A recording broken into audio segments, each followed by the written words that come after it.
Hello दोस्तों, स्वागत है आपका मेरे यूट्यूब चैनल हरिओम स्टडी ज्ञान पे। तो जो हम लोग सीरीज देख रहे हैं CITS इंट्रेंस एग्जाम 2025 का, उसका क्वेश्चन देखने वाले हैं। तो आइए स्टार्ट करते हैं। फर्स्ट नंबर क्वेश्चन क्या कह रहा है। Question number 1, which surface is measure by the vernier depth gauge. कह रहा है वर्नियर डेप्थ गेज द्वारा किस सतह को मापा जाता है। पिच व्यास को, बाहरी डायमेंशन को, आंतरिक व्यास को और स्टेप ब्लाइंड की गहराई को।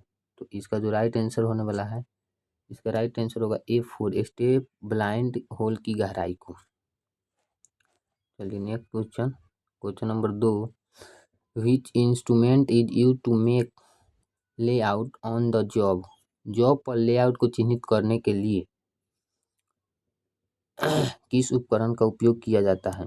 ऑप्शन है depth micrometer, vernier depth gauge, vernier height gauge and marking block. तो जो इसका राइट आंसर होगा दो का A3 राइट आंसर होगा। Vernier height gauge is the right answer, दो का A3। चलिए 3 नंबर question, what is the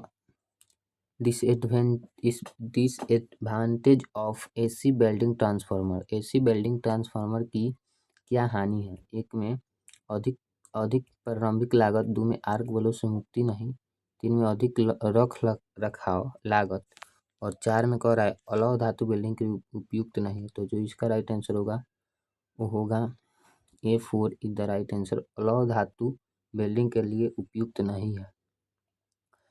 next question number 4, which factor determines the current setting during welding. Welding के दौरान करंट की सेटिंग कौन सा कारक निर्धारित करता है।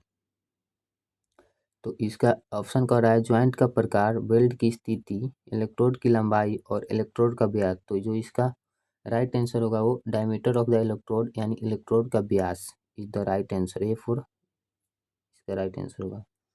क्वेश्चन नंबर 5 अगला, हुई humming sound effect during arc welding. Arc welding के दौरान हमिंग ध्वनि का प्रभाव होता है। ऑप्शन कह रहा है लंबी आर्क की लंबाई, शीघ्र वेल्डिंग, लघु आर्क की लंबाई एंड F4 में सामान्य आर्क की लंबाई। तो जो इसका राइट आंसर होगा वो लंबी आर्क की लंबाई, long arc length is the right answer. अगला क्वेश्चन नंबर 6 नंबर क्वेश्चन कर रहा है, what is the welding defect marked as X के रूप में चिन्हित वेल्डिंग दोष का नाम बताना है। जो चित्र दिखाया गया है इसमें दो इफेक्ट है, इसको क्या कहते हैं वही एक्स के रूप में दर्शाया गया है, इसको बताना है। तो एक में है पोरासिटी, दो में है स्लैग इंक्लूजन, तीन में है क्रेटर और चार में है ब्लो होल।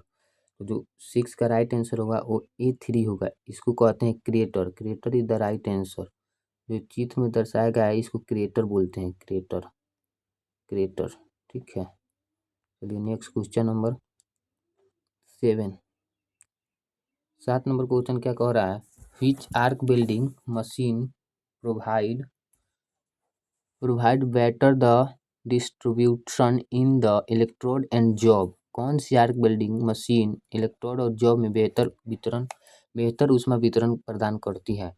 ए में है रेक्टिफायर सेट, बी में है मोटर जनरेटर सेट, तीन में है वेल्डिंग ट्रांसफार्मर और डी में है इंजन जनरेटर सेट।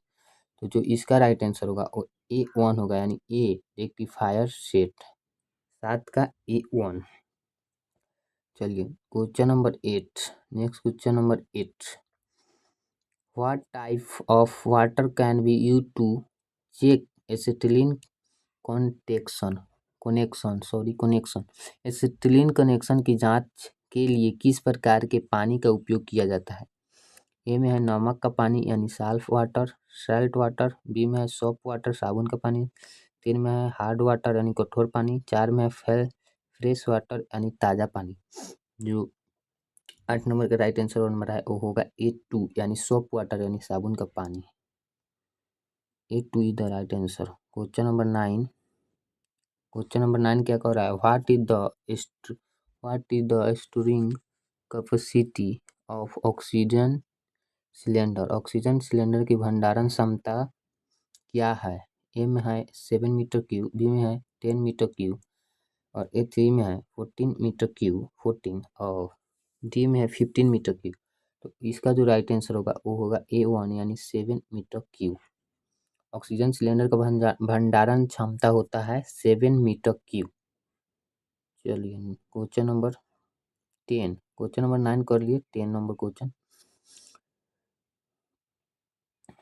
कर रहा है what is the position of blue pipe nozzle wheel injecting the flame. ज्वाला प्रज्वलित करते समय ब्लू पाइप नोजल की स्थिति क्या होती है। ए में है सीधी स्थिति, बी में है क्षैतिज स्थिति और सी में उल्टी स्थिति और डी में सुरक्षित दिशा। तो जो 10 नंबर का आंसर होगा वो होगा सेफ डायरेक्शन यानी A4 यानी सुरक्षित दिशा इज द राइट आंसर। चलिए next number question number 11,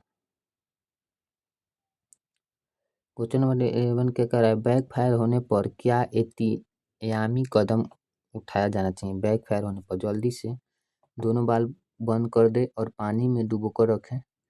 B में है केवल ऑक्सीजन बंद करें। 3 में एक्सेटिलीन को पहले बंद करें और अगले ऑक्सीजन को। डी में है पहले दोनों वाल्व को बंद करें, पहले दोनों वाल्व ऑक्सीजन बंद करें और ब्लो पाइप को पानी में डुबो कर रखें। तो जो 11 नंबर का आंसर होगा वो A4 ही होगा, पहले दोनों वाल्व ऑक्सीजन बंद करें और ब्लो पाइप को पानी में डुबो कर रखें। तो A4 का 11 का A4 is the right answer. 12 number question कर रहा है एक्स रूप में चिन्हित भाग का नाम बताना है। जो एक्स के रूप में दर्शाया गया है इसको नाम बताना है।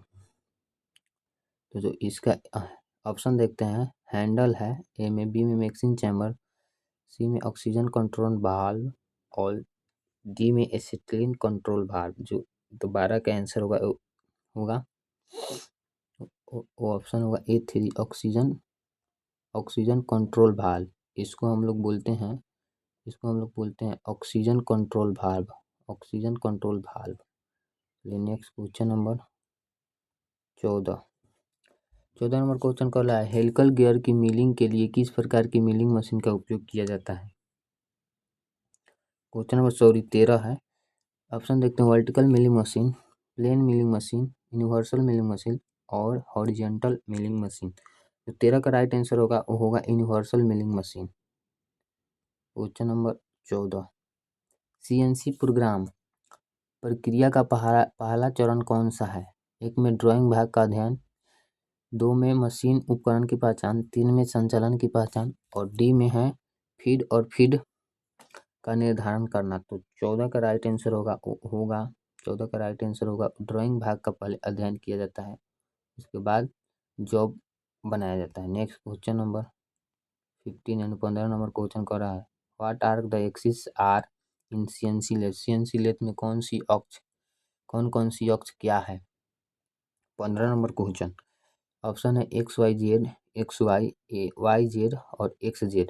तो 15 का राइट आंसर होगा वो होगा X और Z the right answer, A4 is the right answer. 16 number question कह रहा है 16 नंबर CNC लेथ में कितने अक्ष होते हैं। CNC लेथ में कितने अक्ष होते हैं। ऑप्शन ए में है 2 axis, 3 axis, 4 axis and 5 axis. तो CNC जो लेथ में वो अक्ष होते हैं वो 2 एक्सिस होते हैं, 2 एक्सिस। चलिए next number question number 17 number question क्या कर रहा है CNC लेथ में टेढ़े हेड पर कितने टूल लगाया जा सकते हैं। CNC लेथ में टेढ़े हेड पर कितने टूल लगाए जा सकते हैं। ऑप्शन देखते हैं 6 से 10 टूल, 5 से 9 टूल, 8 से 12 टूल या 10 और 15 टूल। तो इसका जो राइट आंसर होगा 17 का, वो 17 का होगा A3 8 से 12 टूल को हम लोग लगा सकते हैं CNC लेथ में। Next number question number 18 number question कर रहा है एक ही ऑपरेशन को कई तरीके से करने के लिए किस कोड का उपयोग किया जाता है। CNC में एक ही ऑपरेशन को कई तरीके कोड्स करने के लिए, कई तरीके के ऑपरेशन करने के लिए, तो जो इसका राइट आंसर होगा वो होगा G कोड का हम लोग उपयोग करते हैं कई तरह के ऑपरेशन करने के लिए। क्वेश्चन नंबर 19 CNC लेथ में कौन सा अक्ष कार्य के लिए लंबवत है। CNC लेथ में कौन सा अक्ष कार्य के लिए लंबवत है। X axis, Y axis, Z axis या एक्स वाई एक्सिस। तो इसका जो राइट आंसर होगा वो A3 होगा। जेड एक्सिस यानी A3 is the right answer. Question number last and question number 20 और आज का लास्ट क्वेश्चन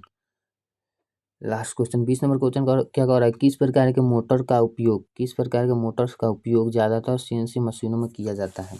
ए में है सर्वे मोटर, डी में डीसी सर्वे मोटर और A3 में है ब्रशलेस डीसी सर्वे मोटर और A4 में है लाइनर मोटर। तो 20 का राइट आंसर होगा वो 20 का राइट आंसर होने वाला है जो होगा A2 servo motor. A2 is the right answer. तो जो आज का हम लोग 20 क्वेश्चन देखे हैं, तो आज के लिए इतना ही। तो सबसे पहले चैनल पे नए हैं तो चैनल को सब्सक्राइब करके ऑल नोटिफिकेशन पर कर लीजिएगा। Thanks for watching and bye bye. Thank you.